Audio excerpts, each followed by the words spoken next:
Podcast at Ground Zero is presented to you by the Apocalypse. Because without the Apocalypse we wouldn't be doing this show.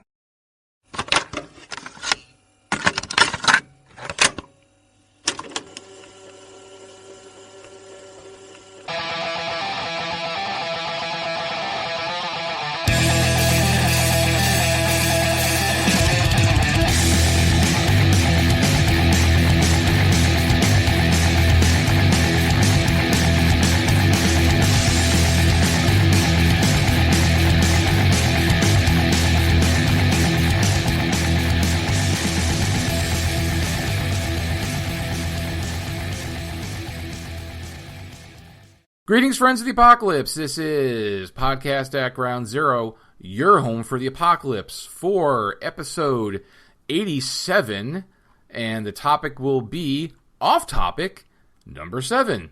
I am the Apocalypse Nerd, and he is Adam Bomb Glancy. Welcome to the Wastelands. I'm back, mutants. We are back, yes. So, episode 87 and 7, so I think I need to play the lottery.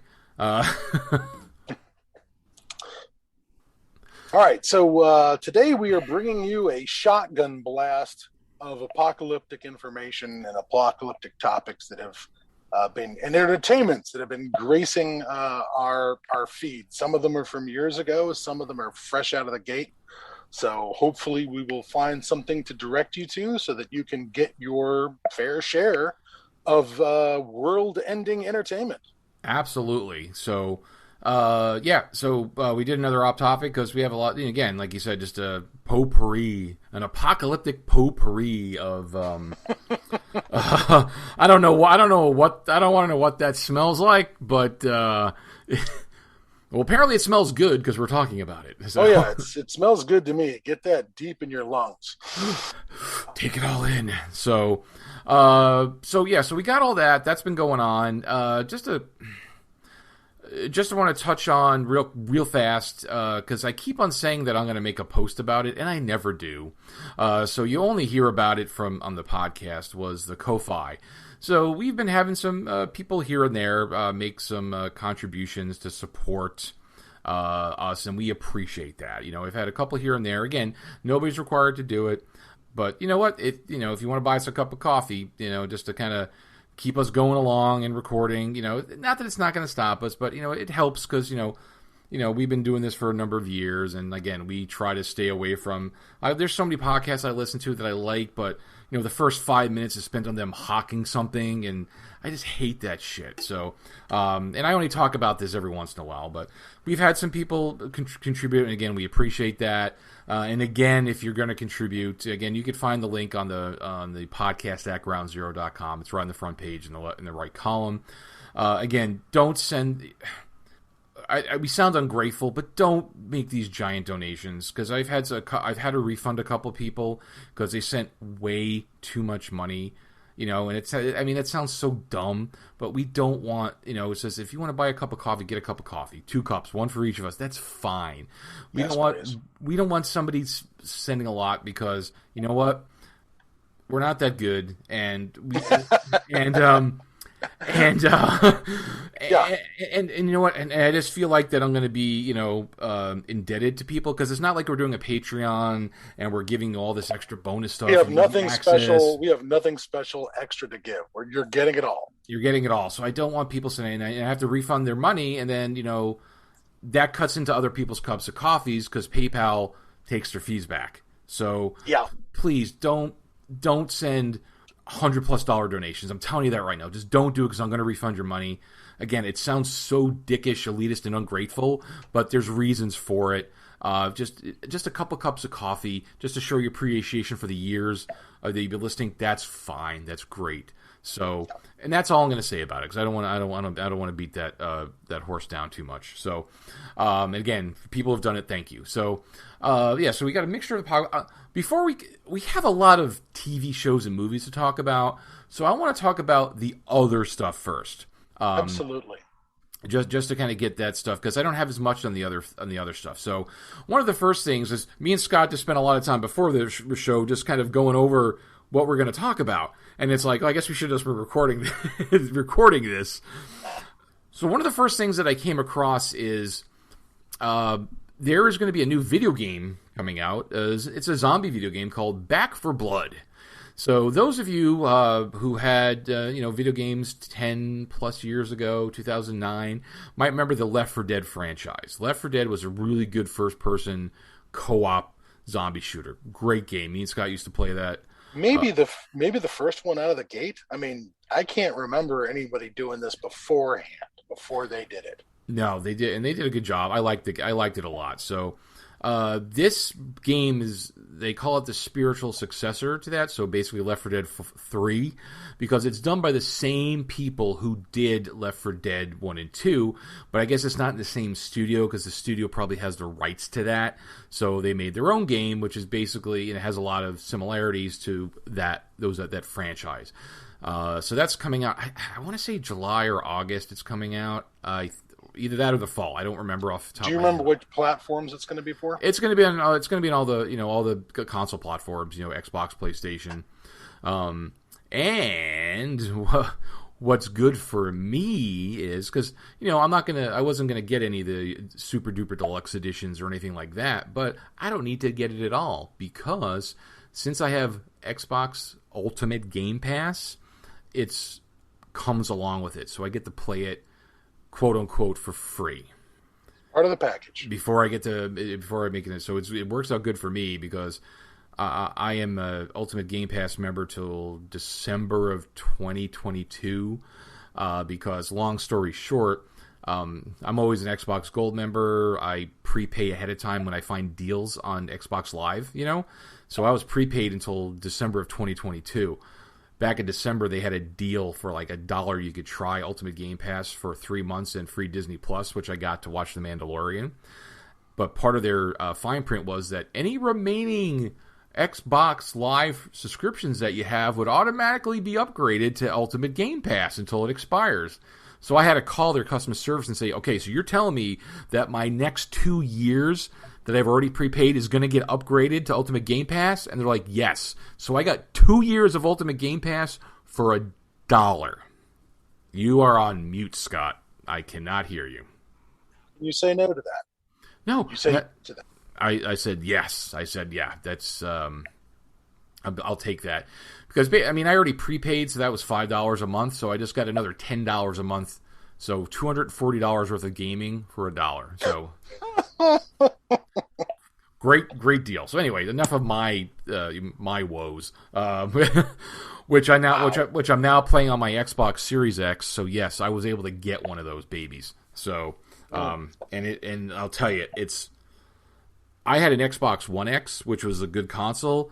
It's if any of you are console gamers, and whether you're Xbox or PlayStation, because I'm sure PlayStation, they're all these next gen systems, so they're all going to be like so much higher performance. The Xbox is, oh my god, it's so much better. Graphics are better. Old games are upscaled. It's faster. So anyway, yes, that's coming out of multi-platform in the next few months. So that's a game coming out, video game. Another game thing that's coming is I had backed the Starship Warden Kickstarter by Trollord Games, which works with James Ward for I think it's like a 400 to 600 page book documenting the entire Starship Warden, every deck, every between deck, the entire ship. If and those of you who aren't familiar with it, it's the Metamorphosis Alpha was the first science fiction role-playing game that James Ward put out, and James Ward was the creator of Gamma World also. Metamorphosis Alpha predated that. It was on a generation starship called the Starship Warden. It was one off course. It was hundreds of years later. There's mutants, and it's an apocalypse on a ship. It's a giant mega dungeon apocalypse. Is basically what it is. It's a dungeon crawl in space, but it's post-apocalyptic. So he created this giant tomb, and that's on its way to me. So I've already gotten the PDFs, and the files are just so big you can't even read through it. So, but that book is coming. Speaking of other books, I had also backed. I had also backed the Kickstarter, which I mentioned on the last show. I think I mentioned on the last show, or I posted hold on a second. I had posted on the blog the book that was coming out called, I have to look it up again, is After the World Ends. It was a book that was put out originally. It already existed in France, and this French author put together this book about post-apocalyptic films of the 80s. It's a 256-page book, kind of giving reviews of all these 80s cheeseball, good, bad, ugly post-apocalyptic books, like DEFCON 4 and all that crap. And they translated it into English, and they did a Kickstarter. So the book was already done. So once they got the money, they just paid the printer to print it. So that's on its way. And the other cool thing about that book is, and you could find their website. It's all in French, so you're gonna have to get a Google translator for it. But I think it's Pulse is the name of the company. I'm looking here. Pulse in Paris, France. It's a French label. They also did all this other crazy stuff because apparently there's all these these unknown or not in production French post-apocalyptic films. There's a few of them. So part of their deal was they were also putting these movies out onto, I guess they got the rights for distribution, so they're putting them out onto Blu-ray, all these French post-apocalyptic films, and the soundtracks to these post-apocalyptic films, he was putting those out, on vinyl and stuff. All this crazy-ass stuff this guy was doing for these post-apocalyptic films, but that book is coming, and I'm really, really looking forward to that. So that's coming. Because it also reminds me of... I'm reading this book, and I can't remember the name of it. It's this book about sword and sorcery movies in the 80s. Mm-hmm. And it's pretty good. And he's they're reviewing things from Hawk the Slayer and Conan and stuff.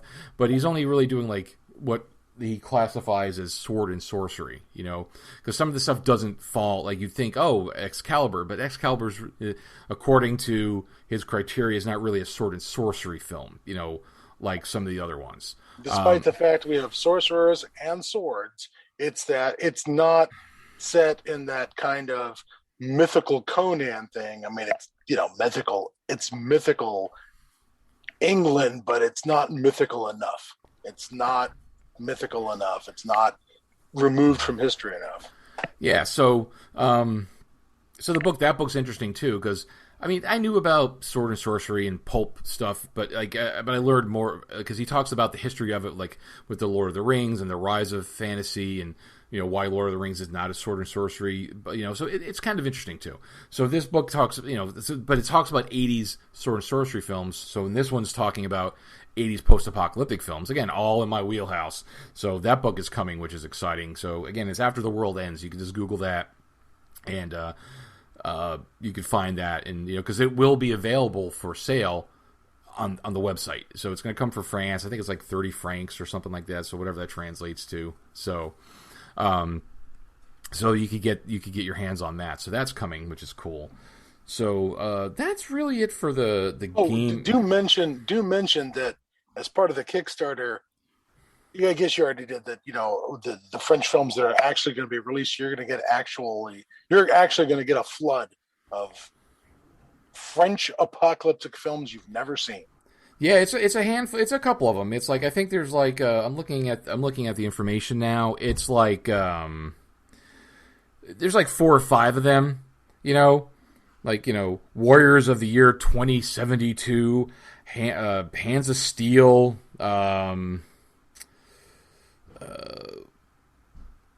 There's a bunch of them. It's interesting, and he's got these soundtracks for them and stuff. It's weird, but it's cool that this guy wrote this book, So I'm looking forward to reading that book. So that's coming out. Clearly, he is a mutant like the rest of us. Oh, he's a good kind of mutant.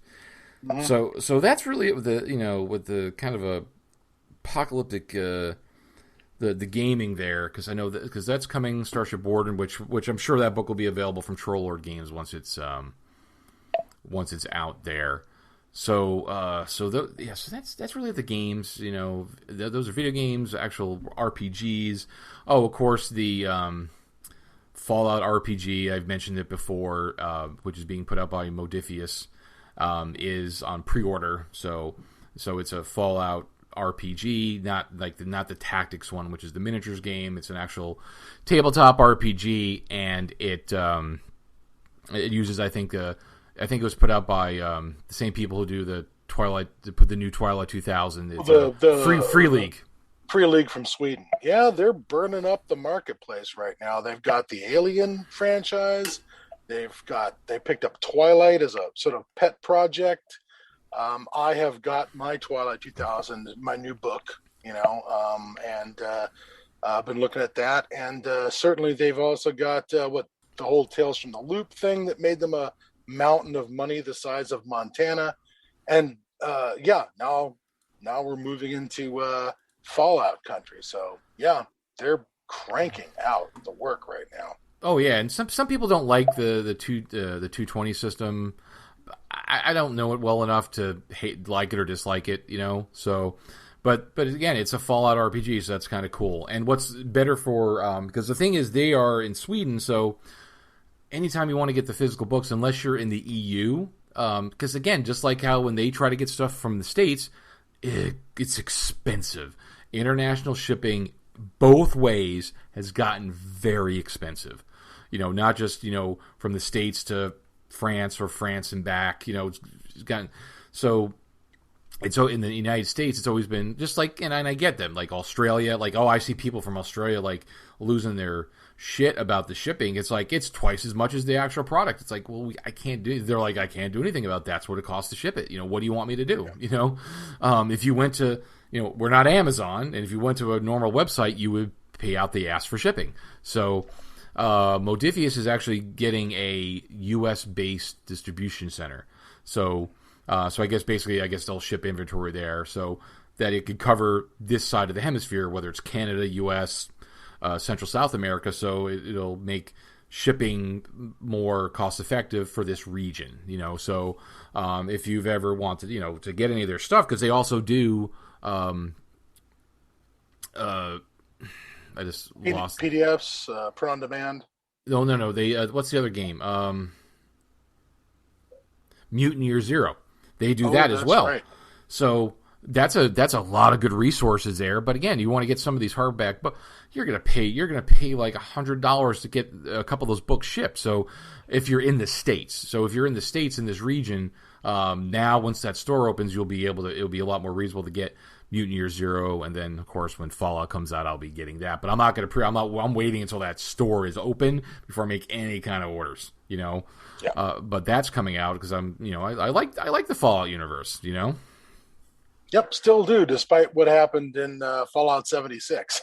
Oh yeah, I tried playing that thing for a little while, and it was just like they keep throwing more resources at it. They keep coming up with more and more updates. So clearly, they have sunk enough into this thing that they are trying. They're bailing fast and patching fast, trying to keep that thing afloat. I just don't know that they're going to be able to. I worry that this thing will eventually fail in a way that they're not going to support it anymore because it's just too expensive to keep all those servers running to support that environment. Oh yeah, that costs money, for multiplayer. Yeah, they got to have that. But I don't know. I'll circle back to it, because now that they've done a lot of supposedly patches and improvements, and in story, they've actually put something in it so it's not just about your interaction with other players, which is, again, usually having a 12-year-old call you a dick and then grief you. That's my experience of multiplayer. Yeah, that kind of sums it up. But yeah. It's I learned rapidly on these games where I could go to mute other players. So because I just don't want to listen to them. So yeah. So that's coming out. So that's all good post-apocalyptic stuff. Oh, and also Modifius is putting out the Dune role-playing game too. So yeah, I still got my old copy that when TSR took a crack at that, or Wizards took a crack at it back in the late 90s. Was that TSR? Was that Wizards who put it out was the Doom Wizards. game? Wizards put that out? I thought somebody else did. Yeah, it was definitely a Wizards product back then. Yeah, because it was late. That was like late, very late 90s, early 2000s, like 99, 2000, 2001. Yeah, I remember when that came out. So, but again, they're doing it for because what happened was somebody had gotten the estate to the Herbert estate to authorize licensing. So all this stuff was in the works. Like they reissued the original Avalon Hill Dune game. They kind of cleaned it up, redid that. Dune Imperium, which was a new board game for Dune that they put out from the same people who do Clank. So it's a deck building resource management game, which I haven't played yet because I haven't played games with anybody in a year and a half. Maybe I can't remember if we mentioned on an earlier show, but we had a dump of post-apocalyptic movies that showed up in the streaming services, and TV series have sort of been pouring out this summer. I guess it really started up in early January, because I want to say that's when Midnight Sky and the Gerard Butler film Greenland hit, but I'm not exactly sure when their release dates are. But they're both films you can easily go and find on Netflix. They're both sort of post-apocalyptic films, and that's so far as that the apocalypse is happening, is an ongoing apocalypse. And the Gerard Butler film is basically it's Lucifer's hammer, giant, meteorite is coming in to extinguish all life on Earth, and he has got to get his family to some bunker in Greenland. That's the whole thing. Can they get to Greenland from, I want to say, somewhere in like upstate New York is where they start. And it's him and Morena Baccarin, who's the Brazilian actress who was probably most famous for being in Firefly, playing the courtesan on Firefly. And it is a drama and an action film, and a lot of cool action sequences happen. But Gerard Butler is not playing the king of sit-ups that he played in 300. He is not just cutting a swath through everybody with his incredible combat skills. He's just a guy, who's having to deal with a lot of crazy people who are desperate to get a place in the shelter. And it's a film about that. You're not going to see the post-apocalypse in it. You're going to see, oh shit, it's going down right now. Oh yeah, so it's a pre-apocalypse. It's happening. So you kind of get to see. It's kind of like the breakdown. You see what's happening before it hits the fan. So, and what was it called? Greenland. Okay, because we shifted gears, folks, into now movies and TV shows this segment. So again, folks, it was a movie called Greenland. Yes. And Greenland, and the reason I threw it out at the same time as the George Clooney project, The Midnight Sky, is that for some strange reason, George Clooney appears to be in Greenland in his movie, despite the fact it's not called Greenland. And George Clooney's film is, there's been a nuclear war on Earth, and in a kind of on the beach kind of way, he's sitting in an old radio telescope position up in Greenland that was supposed to be monitoring, space and whatever, and communicating, doing telemetry with a deep space mission that went to Jupiter, and it's a big ship that you would expect to see like from maybe 2010, and or one of those films.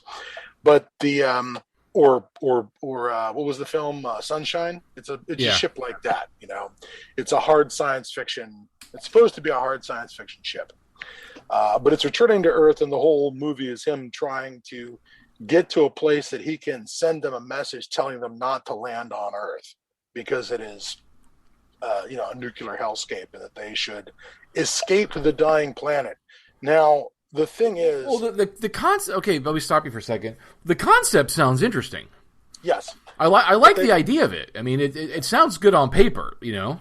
But then weird things start happening. Like, for instance, this deep space mission is returning from Saturn, where apparently there is a completely habitable 1G oxygen-nitrogen mixed planet just sitting out there around Saturn that we have heretofore missed. And I'm like, really? You're just going to imagine a whole new planet in the solar system? Then it's somehow going to be warm enough out there by Saturn or Jupiter? Okay. Why didn't you just decide that? You might as well have just decided that Mars had 1G and Mars had an oxygen nitrogen mix. But it's weird. The idea that they're going to go back to that planet and colonize it rather than land on Earth and die of radiation is just weird. I don't understand the writing decision behind that at all. Clooney's performance is fine as a guy who was dying of cancer before the Earth nuked itself, you know, and he's surviving on the scraps of chemotherapy drugs he has. But it's a mess. The film is kind of a mess. I just do not. I did not enjoy it. Okay, don't. That's something we could do a whole show on. So don't talk about it anymore. That's something we can talk about it. So.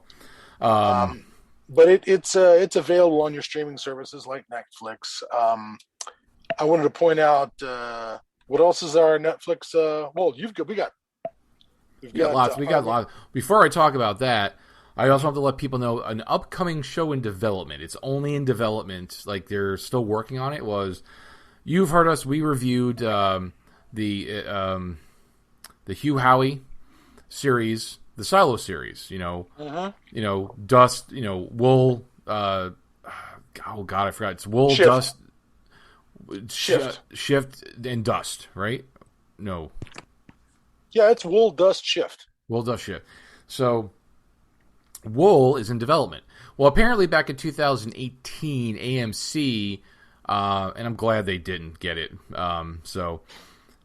Yeah. They were good, but I don't know. It's like I said, I stopped watching The Walking Dead and Fear like a long time ago because it just became too much. It was nighttime soap opera. It's like, yeah, it was apocalyptic and the zombie, but it's just, I don't know. Anyway, so AMC was the zombies were there as the sugar pill to make the soap opera go down easier. I know, and yes, I understand that usually these zombie films and the apocalyptic zombie films is not about the zombies. It's more about the characters and their interactions and the humanity and blah, blah, blah. I get that, but it was still just too much. So AMC was working on that back in 2018, but apparently that fell through with them. But now Apple TV Plus has picked it up. And they are going to put that into development, and I think Howie is one of the creative directors on it. So they'll be adapting. Who knows? It probably won't come out for a year or two. But they're working on it. They're going to work on it. So put that out. So that's it. That was interesting news. I ran across that the other day. So no, I will give it some of my time, absolutely, because those were really good books. Really good books. And I'll have to say. I have Apple TV Plus because I keep on getting it for free because when I get Apple products, so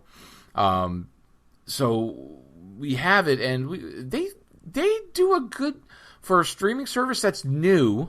Because they've only been out for a year and a half, I think. They do some good stuff, and they're getting more stuff. It's like they are lacking in content right now for sure. But they're getting more, and the stuff that they're producing, we've watched a lot of shows on it. They're putting out some good content. So Apple TV Plus is working on that. And speaking of Apple TV Plus, I still haven't watched the complete first season, but the second season of C is coming out soon. So C is the one with Jason, not Mimosa, Momoa. Momoa. Mimosa. He's a tall drink of orange juice and champagne. I am not saying that there are some people who would agree with that definition. Yeah, there's probably more than a few. Yeah, he's a striking gentleman. I will say that when we watched Aquaman in the theater, there was just a moment where Jason Momoa does, something flexy on screen, and my girlfriend says, "Oh my God, I'm pregnant." That was her response to Jason Momoa. Like, damn you, Momoa! Yeah, he can have that effect on people. So I've only watched the first couple episodes of C. I haven't watched it in full yet. And it was okay. We talked about it with the blind apocalypse, and I just kind of have problems with that, how everybody's blind, but they're still, with the society, is still existing, whatever it is 100 years later, because I guess we'd adapt, but it's not like it was a sightless world to begin with.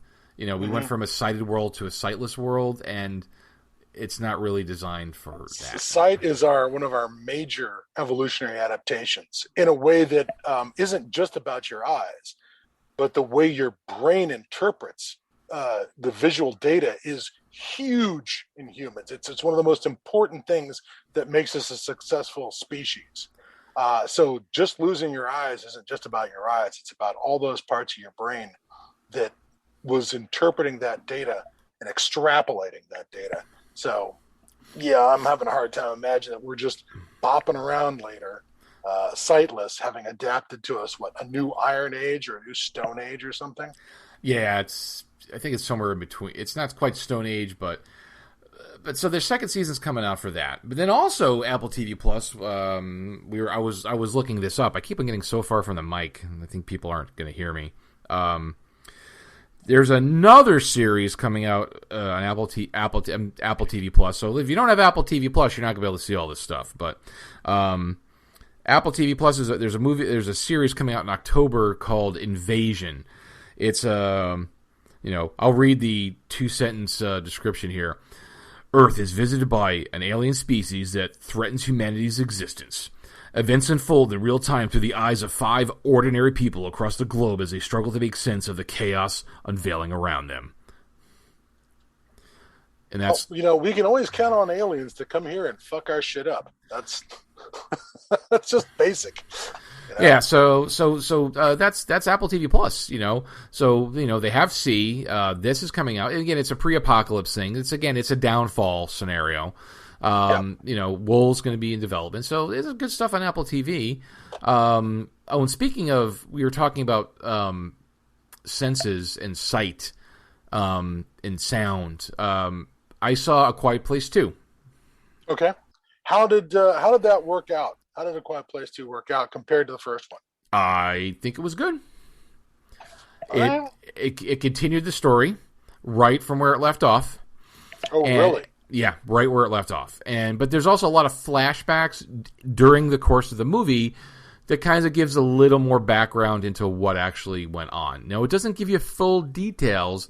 I actually had to do some research on the internet to get answers for myself because, the guy who wrote and directed it, which was, what's his name? John, Emily Blunt's husband. His name's John, right? Man, I'm bad at this. I'll IMDb this for you. Yeah, he was also on what show was he on? Man, I'm just like going, I should be more well prepared for these things. But I'm going to do the Ed McMahon thing and look this up. So. Okay, so he's the one who wrote and directed it. He had everything flushed out before he did it. So he doesn't necessarily tell you the background of everything, but he had it so when he can make it so. But yeah, it did some flashbacks. It shows the breakdown. It's John Krasinski. John Krasinski. I knew it was John. I just couldn't remember Krasinski from The Office. The Office. So it's good. I like it. It goes a little more in depth, and it raised some questions for me too, because I don't remember if people have seen the first one, because like in the first one at the end, they discovered that the feedback from the daughter's hearing aid, because she's deaf, created feedback which bothered the aliens because they're sightless and rely on sound, so they got super sensitive sound capabilities, because again, so like we were talking about C, so the aliens are blind, they can't see, they rely on their sense of sound or hearing for picking up sounds. And so from seeing the second movie, it made me question even more, is it specifically the frequency of the feedback loop from her hearing aid that disables them, or would any high frequency sound do that? It's got to be, because if it was just high frequency sound, we would have disabled them with explosions. We would have messed them up with the sharp hypersonic sounds of concussion. Well, but that's a different kind of high frequency sound. So, okay, maybe it's maybe it's not every kind of high frequency. You're right. I am thinking of. There's a high frequency component to explosions, but mostly that's high decibel, and it's not the same thing. Not the same thing as that. So it may be within a certain range of that high decibel feedback. So there may be other ways to recreate it, not just with that hearing aid. But of course, that's all they had. So they get into that a little bit, and my research on that did say that they were aliens, and according to the research, they were here by accident. It's not like they invaded. It happened to be apparently, I don't want to spoil too much, but they came here by accident, and they definitely lived in a world. You could Google it. They came from a world that was apparently sightless. So that's why they don't have any eyes, and they rely on sound. There's a great Wayne Barlow. He's a science fiction illustrator. There's a great Wayne Barlow book called Expedition, where it's he's drawing the alien life on an alien planet like he's Audubon, of the Audubon Society, drawing birds or whatever, and doing these paintings. And the entire life forms on the planet, they're all sightless. They all hunt by echolocation, and they're all jawless, liquivores. None of them have jaws. None of them have teeth. They're all about firing these tongues into the other life form and sucking their fluids out, their blood or whatever. So the idea of a echolocation biology is fantastic to me. I think that's fine. Oh yeah, now that you said, now I remember. It's like a kind of a gray book. It's Barlow's guy. Yeah, I've seen that. That came out in the. It's the 70s, same guy 80s? It's the same guy did Barlow's Guide to Extraterrestrials, Barlow's Guide to Fantasy Creatures, where that very cool version of the old ones from Mountains of Madness is in. But he's also done books like Expedition, and he has one called Inferno, which is like visions of hell.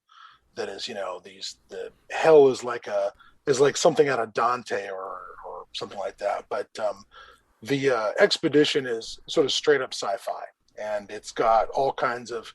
I want to say that's from the 90s or maybe the late 80s. I know that I ripped it off when I wanted to do strange alien animals for playing Traveler.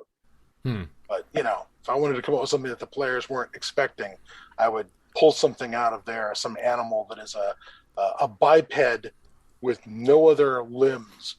That has no eyes and just has the ability to fire a dart-like tongue into people, as that's its sort of jaws, is this, this horrible tongue thing.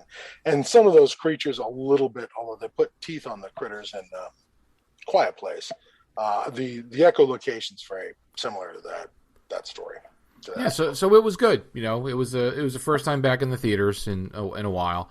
But it was good. It was a good movie. If you have a chance to see it, I say it's, folks, it's worth. If you like the first one, you'll like the second one.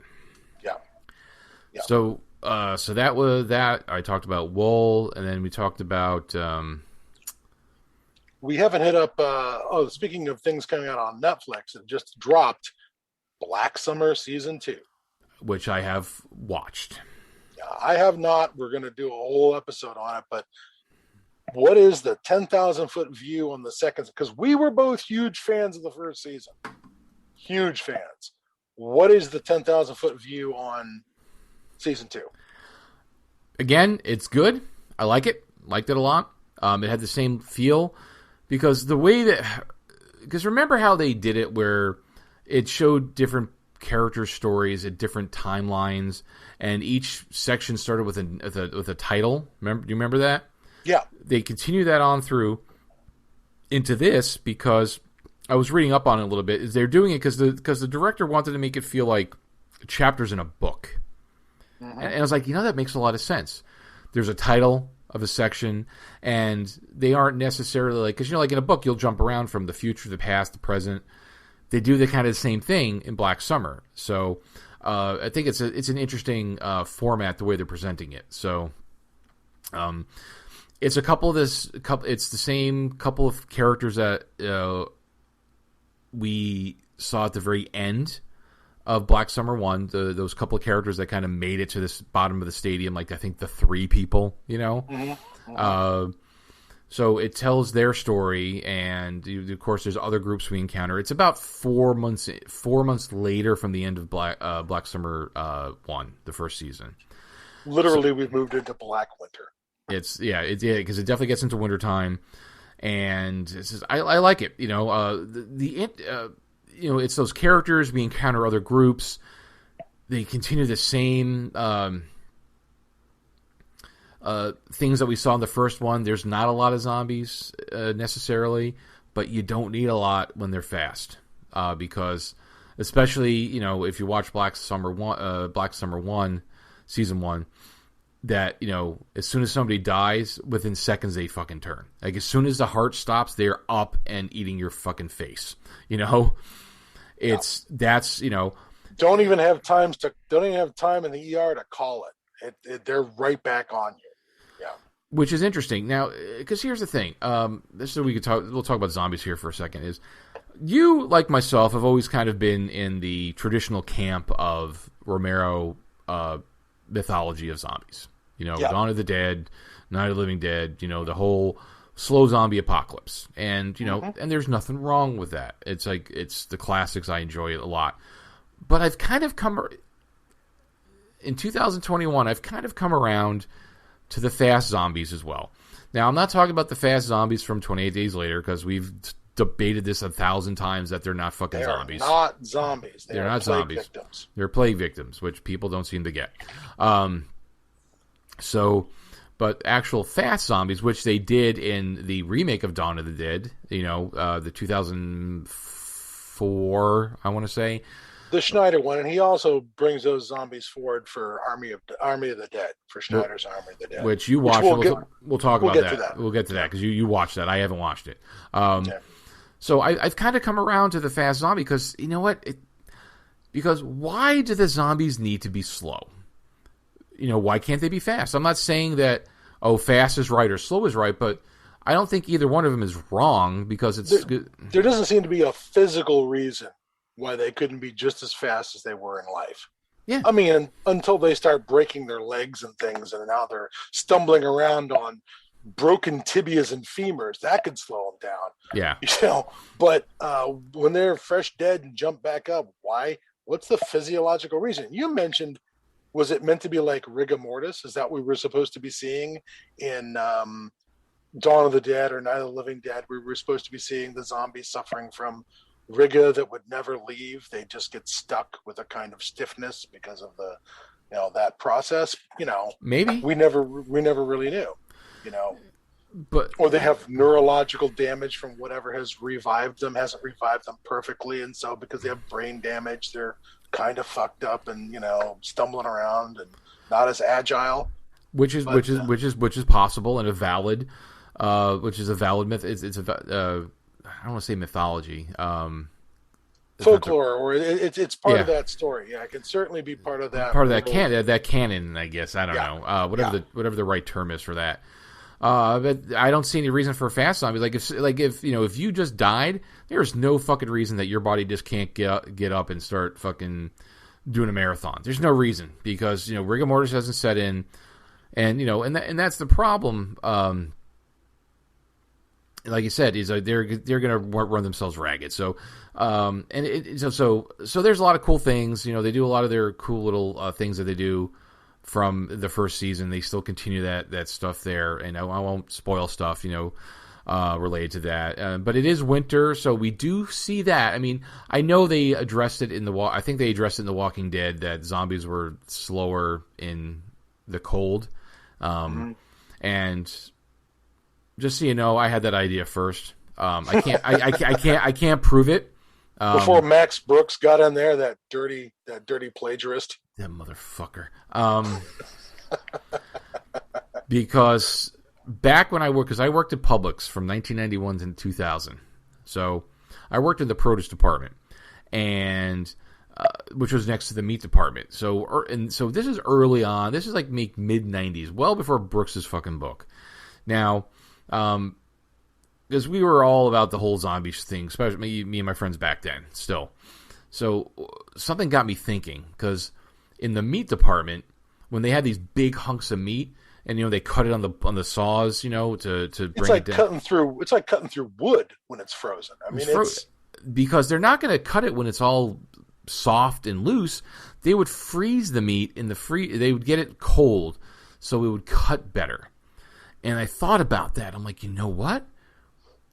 That should be affecting zombies that way, because it was never really. I don't think it was ever addressed before then. I mean, somebody could prove me wrong. But it was never addressed because, okay, if it's cold, I mean, I'm not talking 40 degrees, but when you get down to their 30s, 20s, 10s, when it's really fucking cold, all zombies are hunks of meat and water. And water, maybe, if it's still there, and meat freezes. So that would stop your zombies. If they got a cell structure, they've got water in them. When it's going to freeze. That's all there is to it. So that I thought about that back in the 90s. I'm like, yeah, that's the key. When the zombie apocalypse happens, you just gotta go up north, because that's going to slow them down, because they're going to freeze, because they're just hunks of meat. There's no blood flowing. They're not going to keep warm. You know what? Before Max Brooks, maybe that little short film you found online, Survival of the Dead, wasn't that a plot point in Survival of the Dead where they're like, we have to go north, we have to get out of Georgia? I want to say that was also filmed in Georgia. Wasn't that a plot point in that? And there was wasn't there a thing about we have to go north because maybe the winter will come in and we can just pick them off because they'll be frozen. I sort of remember that, but maybe. I'd have to go. I got it on the shelf. I'd have to go look at it again. But that might beat Max Brooks to the punch. Yeah, because I remember hearing that. But none of them beat me. You got to just take my word for it. So, well, you are the mayor of Zombie Town. I am the mayor of Zombie Town. I'm gonna take your word for it. So they show that in Black Summer, which is great, season 2. So anyway, so Black Summer, if you like the first season, you'll like the second season. It works. I'm shocked because it was such a high bar for the first season. I thought, second season's gonna blow. No, I like it because I also like about it too is they cut out a lot of the bullshit. Like, if they're going from the ski resort to the airport, we don't need to see 5 episodes of them getting from the ski lodge to the fucking airport. I don't need to spend an entire season of them going fucking 5 miles, which was what started to happen at The Walking Dead. It's like, okay, you know what? I really don't need to see their humanity and human interaction for fucking a whole season to go 5 miles, Yeah. So, Black Summer, we're leaving. Now we're here. They cut out that extraneous fat out of it, which I like because you get through the story quicker. So anyway, Black Summer season 2. If you like the first one, watch the second one. If you haven't watched either of them, watch them. Now your mileage may vary, but we think it's good, and we'll do a full review of season 2 once Scott watches it. Also. Once I catch up, and you have not seen Army of the Dead yet from Zack Snyder. I have. Tell us about it, please. Tell us about it without going into as long as a review that I did, because we will do a whole review of that movie too. So please tell us about. I gotta tell you, Dave Bautista does a great job. I'm very happy with Dave's performance. He was talking about in interviews how he wouldn't have gotten this gig if he hadn't been in Blade Runner 2049. That role, people were like, "Holy cow, there's Dave actually acting," as opposed to just being in these Marvel movies. Yeah. But he does a great job in it. Tig Notaro does a great job in it. A lot of the actors are good, but the problem is not the actors. The problem is Zack Snyder. Zack Snyder cannot keep anything in focus. I don't know what is going on, but everything is out of focus in weird ways in this film, and I guess that's an artistic choice, but it's not good. The film fails to live up to its own internal consistencies, right? Like if you establish something in scene 1, that vanishes in scene 2, just like that. And it was very hard to tolerate, as they would constantly shift the ground under the characters. Yeah. You know what I mean? Because the writing just could not maintain consistency. The actors were fine. They have a whole super zombie plot where there's prime zombies, and then there's the zombies that prime zombies create. And I'm like, I can live with some of that. There's zombie animals. If there were zombie animals, we'd be screwed because the birds would be flying everywhere and Las Vegas wouldn't be in quarantine. I did not enjoy Army of the Dead, sadly. I could not recommend it. I feel like it will be, I feel like it would be a waste of your time. There are the characters that get everybody killed and then suffer no repercussions. You know, there are the characters that you care about that literally get abandoned by the story at certain points. There's a whole thing about, we have to go get this person. They go get this person. They put them on a helicopter. The helicopter crashes. We never see that character again. They vanish. They don't even show us that they died. So, yeah, I did not have a good time.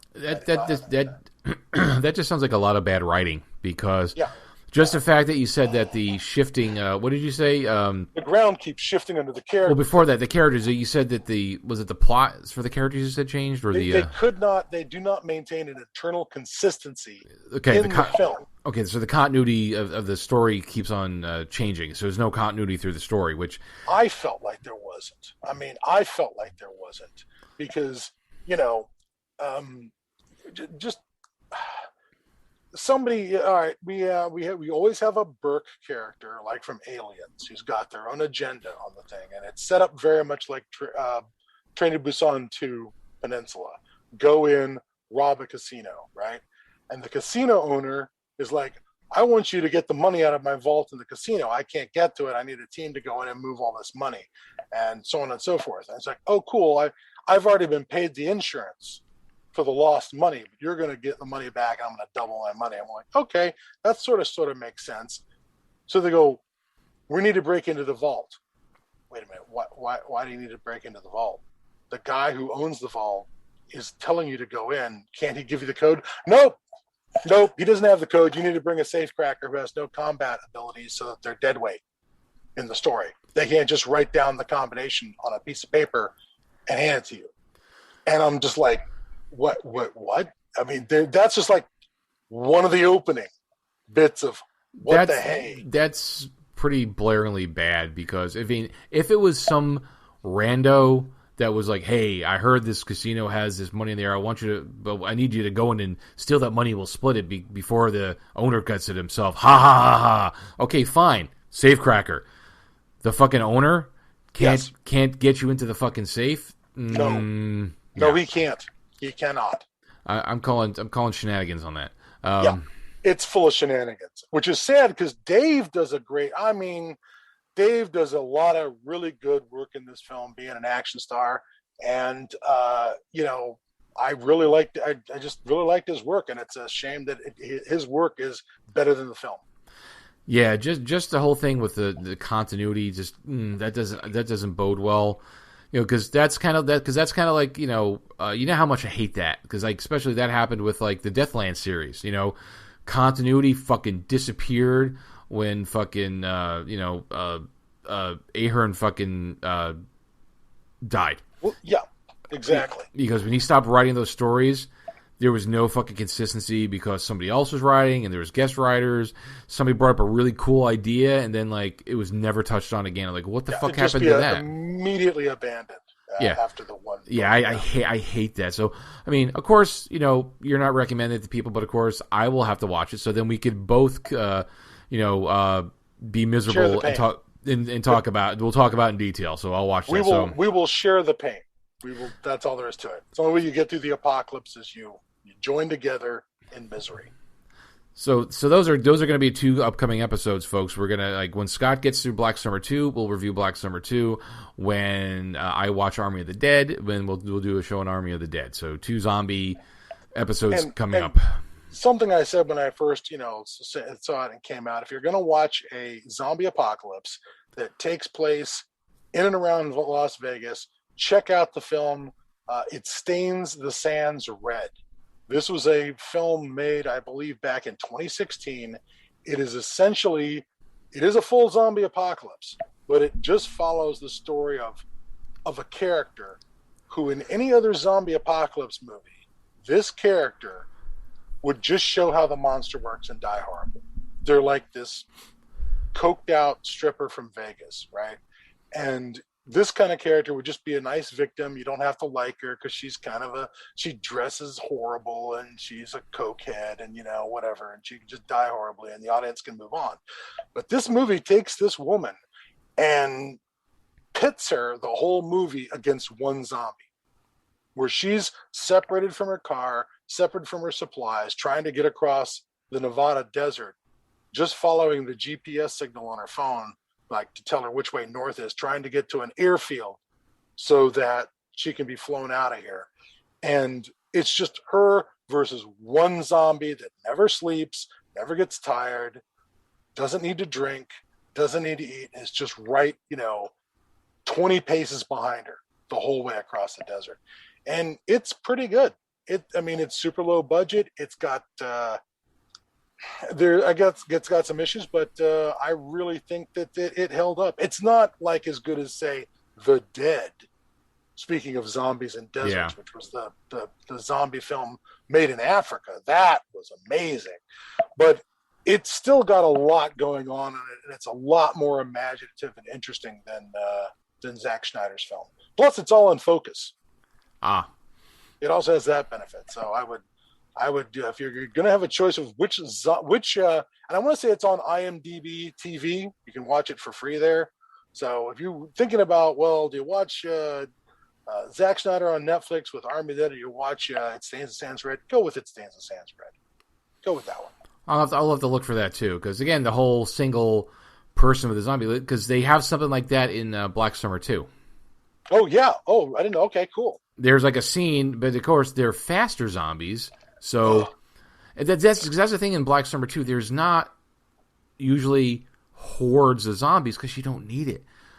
Just one zombie is enough to freak the people the fuck out, and they can't fucking handle their shit. And it's running at full speed and just keeps nipping people.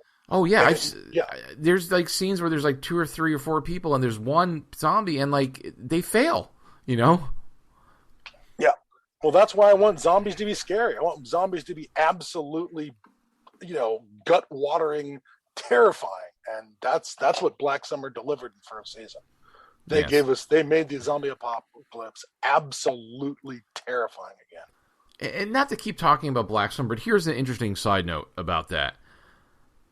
Black Summer is supposedly in the same universe as Z Nation. Z Nation is a Netflix zombie series that's been out for 10 years. It's been out for a long time. Yeah, they made like five or 6 seasons tops, something like that. And it was goofy. It was kind of a goofy zombie apocalypse. It really got goofy later on. It started off okay, but then it just got too goofy for my liking, and so it's supposedly set in that same universe. Goofier than, say, Shaun of the Dead, right? That was a good comedic roles. Goofy like in just like okay, slaps. Shaun of the Dead was a solid comedic take on with zombies and the content they did, but they still took it serious.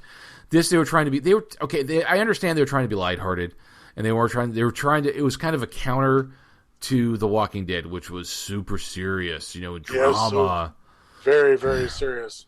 We seriously need to know where Carl is every episode. Carl. So that's what I think. That's what bred Z Nation, and it's supposedly set in that same universe. Because it's like, so they say it's kind of a prequel, but they say it is, but it isn't now. Because I think in Z Nation they refer to when the zombie apocalypse happening as called the Black Summer.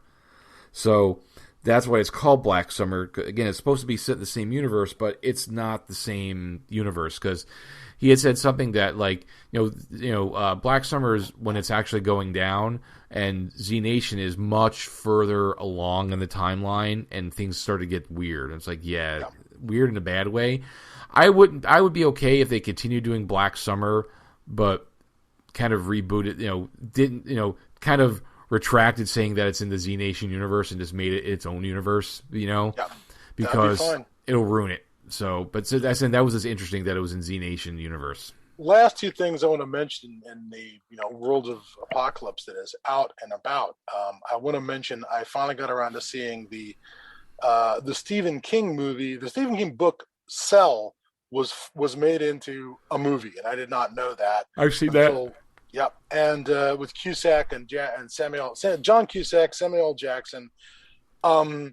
Ultimately, it's the thing where people get a signal through their cell phones that drives them mad, turns them to slavering, murderous killers. It has that fast zombie feel, but it's worse because it's fast zombies with tools. Everyone picks up a club or a knife or anything they get their hands on to murder their people who haven't heard the signal yet. And it's not bad at the beginning. It's pretty good at the beginning, but boy, Stephen King has to add a supernatural element to it. And it's very, very, very, very The Stand. And if you're not really want that, if you just want something that was, I don't know, some techno-terrorism or some, whatever else is going on, he goes for a very supernatural answer to the problem. And I wasn't quite digging that. Now I dug the ending. It's a downer, but the supernatural part didn't work for me nearly as well. There's a lot of good stuff in it. Stacy Keach shows up for a while and is cool, and Sam Jackson is very good in it, and the people who have been affected by the signal are appropriately creepy. But ultimately, I didn't quite like the supernatural aspect. But I think it's worth, an hour and 30 minutes of your time. I did like it. What about you, Mr. Wallace? You've seen it. Well, you saw it years ago, then, obviously. Yeah, I saw it such a long time ago. I really don't remember a lot of the detail about it. I really don't. The only there's a scene where they have the people who've heard the signal shut down at night. And there's that thing where they drive the truck across the football field that they're all sleeping in, where the truck is just driving over sleeping, people. And I have to admit, I did not expect that to be happening in that movie at all. But the whole, they managed to make me feel super uncomfortable in this film a couple of times. And I was grateful that they were able to give me the squick me on a couple of things. And that was one of them. There are some great moments in the film. I just don't know that it holds up completely. The last thing I want to bring up is Awake, which is also on Netflix. Now, Awake is not the book Black Moon. A while back, we talked about Black Moon, which was the insomnia apocalypse, where no one can sleep.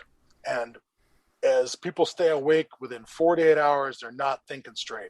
And within 72 hours, they're starting to get delusional and hallucinate. And Awake does that. Just one day, there are like these solar flares. It's like an EMP combined with no one can sleep. So first thing, everyone's trying to get old cars restarted. But even as you're watching, like at one point in a garage, some guy's trying to get an old 1960s car going, you can see that their brains are already leaking out of their head. And when I say that, I mean it literally, because apparently when you haven't slept in a while, your brain starts to swell and your brain will herniate. That is to say, your brain will get so big that it becomes in contact with the inside of your skull, and it will squeeze your brain out the hole in the bottom of your skull that connects to your spine and kill you. That is what people are looking at in 5 days, and in the story, our main character, finds out that her daughter can sleep. When this happens, her daughter can sleep, and then her daughter becomes the target of religious zealots who want her to tell God to let everyone to sleep. She's the target for this government lab that wants to find out why, how to get people to sleep again. And it is good, and it moves along at a good pace. A lot of stuff happens in an hour and like 39 minutes. I liked it. I liked it a lot. I would recommend anyone see it. Well, I would say too is how. Yeah, they want to find out how she could sleep, but if it happens within 5 days, wouldn't basically everybody drop off within, like the world would end in 5 days? Exactly. That's how fast this apocalypse is, and the government guys are taking these drugs to try and keep their brains going, So they're doing something to try to prevent. Okay, I got you. But it's causing neurological damage, even though it's preventing them from wigging out. One of the things, though, this is different than Black Moon. It wasn't everybody can't stop sleeping immediately at the same time. This Awake is boom. Solar flares, everything, all the electrical systems die. Nobody can sleep again. In Black Moon, it came on slowly. Okay. People here and there are freaking out and dying of lack of sleep. And then it becomes a tidal wave as it, the J curve rises and rises of more and more cases. So Black Moon took place over months. But this is literally, it's 5 days to doomsday. It's 5 days to an extinction level event. There's even a part where they're like, animals aren't affected except chimps because they share too much DNA with us. So chimpanzees are going extinct because they can't sleep and they're losing their gourds as well. Just super gross. But it's on Netflix, you said? Yes. Yes, I see. Awake. I see 2 Awakes in Netflix. This will be the 2021 one. 2021, 1 hour, 36 minutes. Yep, I got it. Yeah. So, all right, so folks, I'm going to watch that too, and then we'll do it again. All right, so we got some content lined up, because it was getting to a point where I'm like, man, what are we going to talk about? So, you know what? We'll watch some movies, read some books, do some reviews on stuff. We're also going to have to take in Sweet Tooth because Sweet Tooth. I was just going to mention that. Yes, is another kind of apocalypse. Apparently it's an apocalypse with we're going to be saved by furries, but we're going to have to look. We have a professional responsibility to look. If the world is going to be saved by furries, I don't want to live in that kind of world. Yeah, I said we can go. We can just go. That's fine. It's what I think we're going to have a suicide murder pact going. If that happens, it's like we had a good run. A good run. It's going to be okay. On the count of 3, pull the trigger. 1, 2. You're muted. We had a good run. We made Casablanca. Marilyn Monroe existed. There's been a lot of good things human civilization has done, but we're done now. We're done. We're just done. If furries are saving the world. Because when I first saw the Sweet Tooth, what it reminded me of, there was a story in, I don't remember if it was Heavy Metal or Epic magazine. Yes, it was Epic. Absolutely. There was a story where, now, and I think in Sweet Tooth, babies are randomly being born as hybrids, but there was a thing in this story that humanity wasn't able, for some reason we started to not be able to reproduce, so they had to do something where they had to make human animal hybrids to be able to continue reproducing. Because humans it was something like that, or it was I remember it had related to a plague, maybe. Maybe there was a plague that made humans sterile, so they had to genetically engineer people to be mixes of animals. So it's this world where you got monkey heads and dog boys, and it's about this quest for knowledge of what's going on, and trying to get the human back. So when I first saw that, that's the first thing I thought of as soon as I saw that. So, but it's not quite that. So what I'm going to have to do is I'm going to dig through I'm going to dig through my Epic Magazine archive, digital archive, and find the story so that when we watch and then review Sweet Tooth, I'll be able to tell people, hey, this was the story in Epic Magazine. So, Yeah, again, that's our scatter shot of apocalypse that is on the horizon, that has been come out since at least the beginning of the year.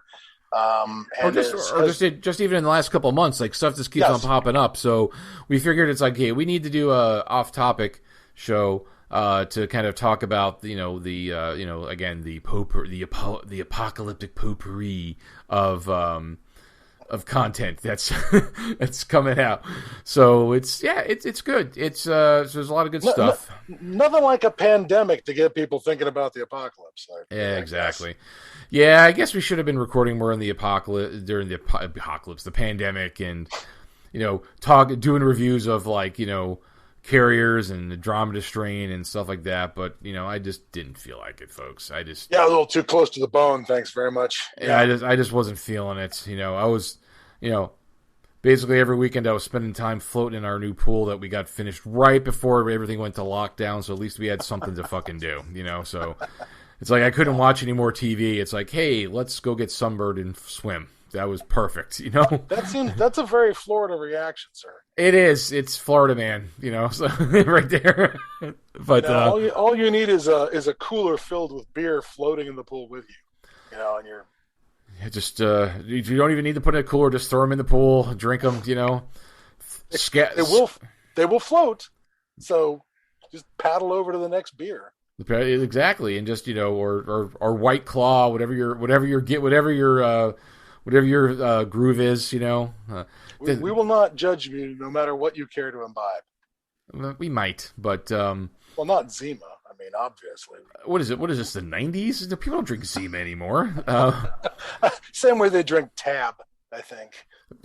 You know what? People still do. You know what? There was a thing. Okay, now we're completely going off the apocalyptic track, but there was a thing, like my friend kept on posting pictures on Facebook of 6 months ago, like we scored more Tab. My friend's down in South Florida. Apparently, they were supposed to, I guess maybe in certain markets they weren't making and distributing Tab anymore or something like that. So they were freaking out because my friend's wife loves Tab, and I'm like, what is this, 1970?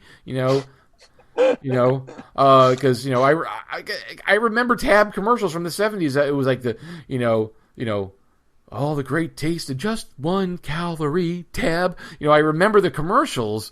Tab was the first diet drink, and it was fucking disgusting. To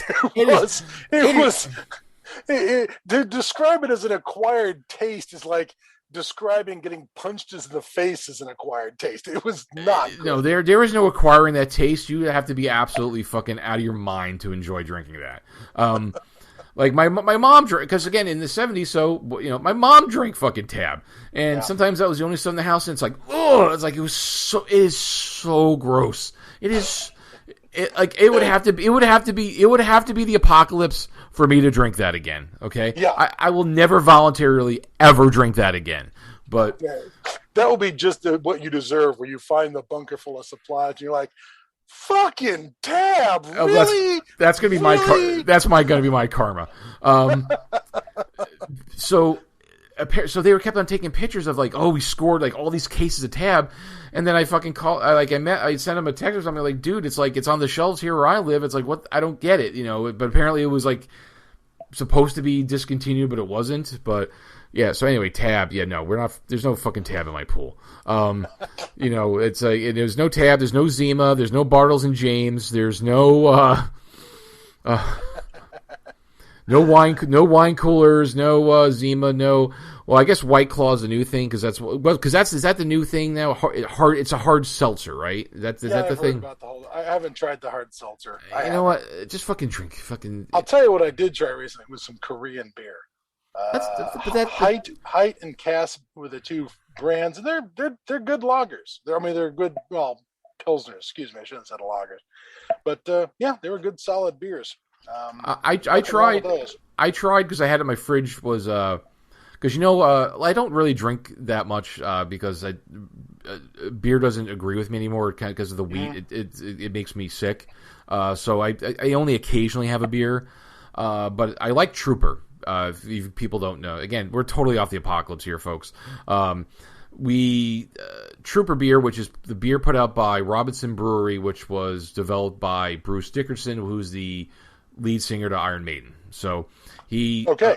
So that's one of his hobbies. Besides being a pilot, Bruce Dickinson, the lead singer and the person in Iron Maiden, is also a licensed commercial pilot. To where when they would fly to gigs, because they do a lot of gigs, he helps fly the plane. He is one of the pilots on the jet. So a Renaissance figure and a brewer, which makes him. And he has a brewing hobby. And Robertson Brewery approached him, so they made it's called Trooper beer, so it's Iron Maiden inspired beer. So they come out with all these different flavors. Their base beer is a British is an English pale ale. That's their no, sorry, not a pale ale, bitter. It's a bitter English ale. Is their main beer, and then during the year, like they would come out with different specialties recipes during the holidays. Like there's they put out, they don't make it, of course they don't have it anymore, but I liked it. They put out a porter called Black and Red. It's really good. So they put out these different flavors. So they put out, because when you mentioned Korean, there's a sake infused beer that they put out. It's I think they call it like Sun Trooper or something like that. So it's a sake based Trooper beer, which was interesting. I tried that. I'm gonna have to look for these on my shelf, my grocery store shelf next time. It's not going to be in your regular grocery store shelves. You're going to have to go to specialties like a Total Wine and More or something like that. I've got one of those beer millions that's in there. I don't remember the name of it, but there is a specialty beer emporium up here in Seattle, up on Aurora Avenue. That's going to be exactly what you're talking about. Yeah, they probably would have it there. So yeah, they have some different nice little flavors. They do different. When it comes to the apocalypse, you're going to have to expand your beer drinking tastes, people, because it's going to be catch as catch can after it all falls apart. All I know is when it gets down to that, I have to just drink Budweiser. Then I'm just going to kill myself. So. No Budweiser, no furries. No Budweiser, Busch, Coors. All that stuff was basically, well, you know what, you could use that to supplement your water supply, because that's all because that's all it is. It's like the worst effing beer, and I know I like Miller Lite, but you know what, it's just all fucking water. It's not even. Again, it'll be the apocalypse, so potable water will have ceased to exist, and we're going to need to have a little alcohol in everything we drink so we don't die of dysentery. Yeah, it's got to have some alcohol in it, or we might as well be drinking water from a ditch, and then die by shitting ourselves to death with dysentery. Something I would like to skip in the apocalypse, so I will deign to drink Bud Light if I have to, just to hide. So you're trying to say that cheap ass garbage beers are going to be our savior in the apocalypse? Is that what you're trying to say? I am saying that we may have to resort to desperate measures. Yeah, and you know what? But at least we won't feel bad doing it, because we're gonna have so much beer in us, right? Yeah, we're gonna have to have a lot of beer in us. All right. Anyway, we have folks. We have completely digressed here, but we talked about beer, so that's okay. So, so anyway, folks. So we've run way longer than I normally like to do, but what else is new? So that was like Scott said. That's your shotgun blast of different post-apocalyptic things to look into. And the only thing I wanted to finish up with is a lot of you may not even hear this anymore, because here's the thing. Just real quick. I haven't been posting these to the YouTube channel because we're not doing video anymore. As you've probably seen, our initial intent was never to do video. It was just to be an audio podcast. Now, when we started doing this, the easiest way to record at the time was doing Google Hangouts, because it's got video for us to see each other and chat. But Google Hangouts, that we used basically transmitted it live, recorded it, and posted it on the YouTube channel. So I'm like, okay, well, I guess we'll have video, and then I'll rip down the audio afterwards. So that's why we always had videos. And I know a lot of people prefer YouTube. We have like 1,000 followers, I think, now. People like YouTube. I don't personally like it. I don't want to be a video person. I don't want to be an influencer. I don't want to be a YouTuber. I just don't like. I don't want to be on video. So that's eventually going to change. So we stopped doing video. The last few episodes, I converted them into a video with a static image that just had the audio, and I posted them up. Now, the last 2 episodes I haven't done. So if you were a YouTube person and then you come across this, that's why you haven't seen it. I may or may not get around to those anymore. I'm also contemplating just pulling down the whole YouTube channel because I really don't care. I'm just telling you folks, I don't care about YouTube. I don't want to be a YouTuber at all. So I may just, I was going to convert everything to audio, but that's going to take so much work that I don't want to do it. So I'd rather just eliminate the videos because because I just want to be audio. So I don't know, folks. That's why you haven't been seeing that there because it's more my personal preference. It's not necessarily anybody else's, but a lot of people like it. But you know what? I don't want to watch YouTube to hear stuff, because I can't do it on my phone because I do this stuff on my phone. And it's like you got to keep YouTube open to hear it, but sometimes I'm doing other things while I'm on my phone while I'm listening to podcasts. You can't do that when you're watching YouTube. Or I guess you could keep YouTube open on your computer. I don't know. It's just not my thing. It's not what I want to do. So we've made that shift. So that's why you're not seeing that anymore. It's like, yeah, I know. It would have been easier just to be audio from the beginning, but whatever. So that's why, folks, if you were a video watcher on YouTube, that's why you're not seeing it anymore, and you'll never see another video again. Probably not. And I may just I don't know what I'm doing with that yet. So anyway, I just wanted to add that, because it's too much work to convert it. That's why I shut down commenting and all that stuff on there because I just don't have the mental bandwidth to monitor and do all that stuff because people get stupid on there, and I just don't have time to deal with that. And then, of course, you'll ask the ultimate question, why are you putting yourself out there? Why are you doing this? Because I like doing it, but I don't necessarily want to deal with the, I don't know. The internet. The internet. The entire internet coming. I just don't feel, it's like, yeah, we're putting ourselves out on the internet. I just don't want to deal with the stupid stuff. I just want to record. I just want to record and talk about something that we're passionate about and share it with people. It's like, I don't necessarily... we do engage people, but it's like I don't have it in me or the time in me to engage in forums and chats and let's have a Discord channel. Like some people do Discord channels. I heard the perfect I can't remember the exact quote now about what Discord is because I've seen Discord, I have Discord, and it's chaos. It's like somebody said that, I don't use Discord. It's like 10,000 different MSN messaging threads all in one place. It's like it's a total shit show. You can't have a conversation because you jump into so that's why we don't do anything like that. We don't have it in us. So we just try to record some content, have these discussions, make you aware of certain things. Sometimes we have people on, we talk to people, just to give you content, So that's all we really have in us, unfortunately, folks, and we're sorry. We wish we could do more for you. We wish we could do a Patreon and give you all kinds of cool extra stuff and hang out with you on Discord and be everybody's buddies and stuff like that. But we just don't have the time for that. We're sorry. So we're just going to try to give you recorded audio podcasts and just try to make it the best we can make it, folks. So that's it. While simultaneously trying to avoid encountering the rest of the internet, which is exhausting.